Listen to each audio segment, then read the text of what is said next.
she videotaped a birthday event that I threw at a bar. It was the last night I was doing comedy shows in this big bar, and it was my birthday. So all these comics showed up, and I said, "Oh, her birthday shot." I drank. She counted off like at least a dozen shots plus beer, and I wound up making such a fool of myself by the end of the night that I passed out on stage and all this. And she videotaped it and said, "Is this what you want to be? Is this really? I don't care if it's once a month. It's embarrassing." And I have, I think, been drunk one time in 16 years since. Wow! I was doing what a this. Friend! I did this every month for 10 years since freshman year of college. I was, and God only knows how many other times I wasn't videotaped and, made a stupid fool of myself. Yeah, that's a true friend, Carl. Yeah. Wow. Yeah. She is. She still is. Well, I'm not. It's not pulling up for me. Especially with. I bet if I'm googling it the wrong place. But let me Google it here. You have been told what, but if you have been told what to do, choose life or choose death. I know the principle of what you're talking about. I've heard that before. Yeah. And also it ties in with the whole. I don't know if I always. Sometimes I sadly mix up whether something's a Bible verse or a Shakespeare quote. But the wages of sin are death and things like that. No, it's the same that's thing. Definitely a Bible verse, okay. And I will find it for you eventually. But I'm not going to worry about it now. We're going to go on. But we have been told what to do, and it is a case of choosing life or choosing death. I think about the fact that there's been, I'm listening to your story about the alcohol situation. And I think about the tragic stories you hear all the time about making a choice of, this one drink won't matter. Uh-huh. And the person ending up drugged, raped, or killed. Sure. And this tragic situation where, like my precious son, when he was about, 16 years old, I think it was with friends. And one of them decided to, they were out delivering papers or something, but they decided to steal something from a car or do something or other, and he was with them, and they got caught.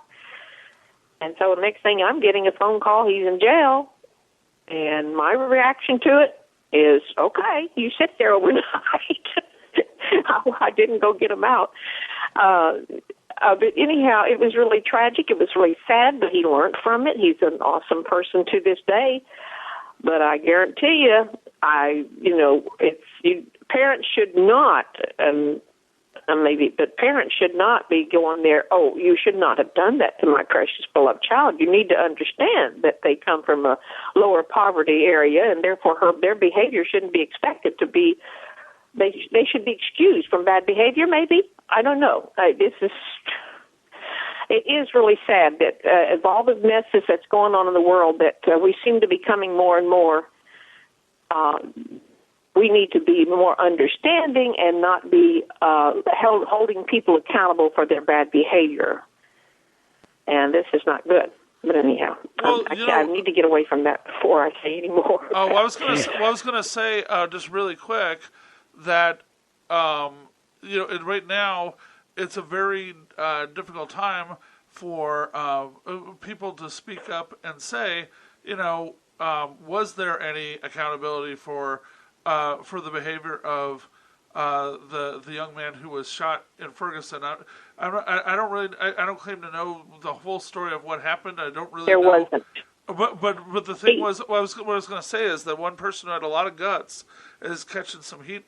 Is from the black community, a black entertainer that spoke up. His name Pharrell Williams, and he did that great. He does a lot of great songs. He did the song "Happy" that last year, if you remember that one. I'm sure you enjoyed it, and everybody liked it. I know that. Yeah, and he's a very positive guy, and he says, I don't know what happened. If the cop really did something wrong, he should have been indicted. But he said, what drove the kid to act like a bully in that store? What drove the kid to sass back the cop in the first place when he's told don't walk in the middle of traffic. He says it's common sense. Right. And where's the parents? He said, I won't judge the kid, but what kind of parenting is this that leads a kid to think it's okay to shove people in a store like that and stir up the question in the first place? And this is a guy that he's remember last week I said that, or 2 weeks ago or 3 weeks ago, we talked about how 55% of the children will continue to live out the behavior of the father. Sure. We talked about the father's influence on their life. Well, I am pretty sure that there was some behaviors learned. And the way that he was manhandling that man in the store, and then he was angry still that somebody was, again, the authority figure was coming at him again, and he was feeling like that, no, you're not going to, you're not going to tell me what to do. And so therefore, no, he was never held accountable for that, and everybody's kind of forgetting that he was just as much a part of the problem. And that he would, if he had been respectful, if he had done what he was supposed to do, this wouldn't have happened to him. I've thought about that how many other times, not just him, but how many other times, my son included. If you had been behaving yourself, you wouldn't have gotten in trouble. And it's the same way with me in my life. I can tell you incidents where, I made mistakes, therefore I didn't get into trouble with the law.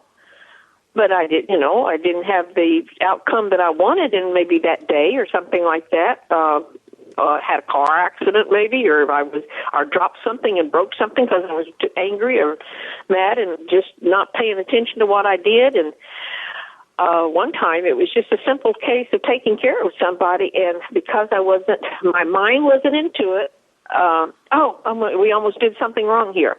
See, if you have to be accountable for your actions. Everybody wants you to be professional and to do a good job in what you're trying to do, or to do a good job in your parenting or whatever. But you can't take the attitude that, but you excuse me now, though, if I don't come across like I should. It's just like that guy on the video said, it's about time everybody take damn responsibility for themselves. I like the way he said it, even though I don't like cuss words. Oh, that guy, yeah. Well, I was going to say, just really briefly that because, we don't want to just say, I don't think, we don't want to say, I think we have to draw a distinction that while this kid and the singer of Happy said, he was making it clear that, at what point does a kid, they're saying the kid shouldn't be behaving that way. The parents need to teach kids respect to begin with for others and for authority and things like that. But then he says, does he deserve to get shot? It depends what happened in that car that we can't see. But he says he's not saying the robbery deserved or the shoving deserved getting shot. I don't think any of us would say that's a fair proportion. But what I was going to say as far as responsible behavior, I myself, you were saying, hey, there's moments you've had, anybody has. I did something stupid. It's too long a story to recount in depth, but 10 years ago or so, I got, as a white guy in his 30s, was stopped by a bunch of LAPD, and I think I was about 10 seconds away from getting beat up myself. I was handcuffed, put on the sidewalk, and it was all because I said something stupid back to a cop, not thinking, and it was dumb behavior. And and after that, I learned, what, it's not worth making wisecracks ever to certain people, and the cops are one of them. It's a shame if they overstep their bounds, and they were overstepping it there. What saved me was that I pulled out my my press card, and otherwise I probably was headed down for downtown jail or a beating by them. It's right. You never know. So it doesn't just happen to one race, although it happens a lot more, unfortunately, to them, but to the black population. But responsible behavior. Usually, if you're completely, really not doing anything wrong, you're not going to get messed with. That's my point. Yeah. I finally, while you were talking, I finally found, I believe what I was looking for, Deuteronomy 30:19. And 19. Let me go down. Here we go. Today, I call heaven and earth to witness against you. I am offering you life or death, blessing or curse. Choose life then, so that you and your descendants may live, and the love of Yahweh your God, obeying his voice, holding fast to him.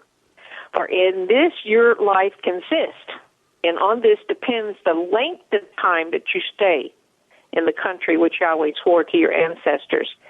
It's not really the one I've been looking to, but it's still saying the same thing. Choose. We must choose carefully what we decide to do. And this is what I think it's time for the whole country to recognize so much, that you take accountability for what you do, and don't be blaming others if it don't come out right. Because you're the one that's responsible for your life. Yeah. And don't be looking, like it would have been nice to be able to say, oh, we found a problem on you, Elizabeth, and now we're going to give you this medicine, and you're all going to be fixed up and well again, and you'll lose that 50 pounds that we're sitting with. We want that pill, don't we? We want the pill that will take the responsibility off of our back. We want the somebody else to, I think about the fact that you cannot blame poverty, I don't think you can, for poor choices. I mean, my parents raised 8 kids without food stamps. They raised 8 kids with the garden and the farming lifestyle, and Daddy going to work every day and making the money. But there's, if you have poverty, usually you have help coming to you from the government. And even if you don't have all the help and you say you have troubles with depression and all the mental illness and things like that, the choice of choosing to do something to make your life a better life somehow, some way or another. It's up to you. You don't have to stay in that rut you're in. Okay, yeah. And you don't. Sure. I liked what the guy said on that video, too. If you're living in a place that's a mess, clean it up. Be a part of the cleaning it up.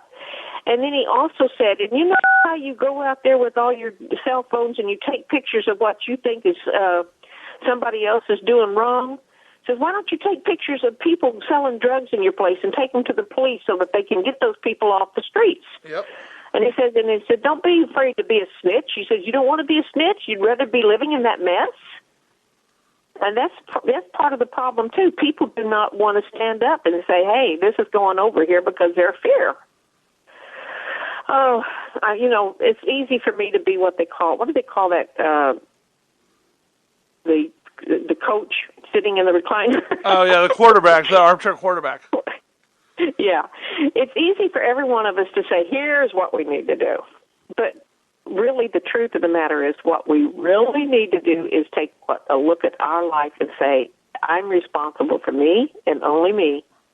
And that's, everybody else, you got to leave them go. And pray. That's the next thing. When it comes to my husband, I don't know how many times that I would go, Lord, and then I remember about give him to me, and I'll pray and say, Father, would you please lead him in the direction that if he can, if he needs to be doing something different, and it's, put him in God's hands. And sure enough, here shortly, he starts doing something, and I go, oh, God's taking care of it. And the same is true with our government, with our cities, with our communities. If these churches, if these people, wouldn't it have been something instead of the rioting if they had walked down the street praying together? Yeah, no kidding. And said, Lord, we give this to you. Revenge is mine, saith the Lord. If this man really did wrong, you take care of him, God. But the truth of the matter is, the day that this happened, the Bible reading I got said the son of a man, if the father himself is not is doing something wrong, then this will be destroyed. Yeah. I said, okay. And he said something about justice. As far as I'm concerned, justice was done because God was the judge of this situation. And I just see the little bit of behavior that was caught on video, and I'm going, hey, God don't like it when you beat up on little people. Yeah. No, he don't. He takes care of the fools. He takes care of the old people, and,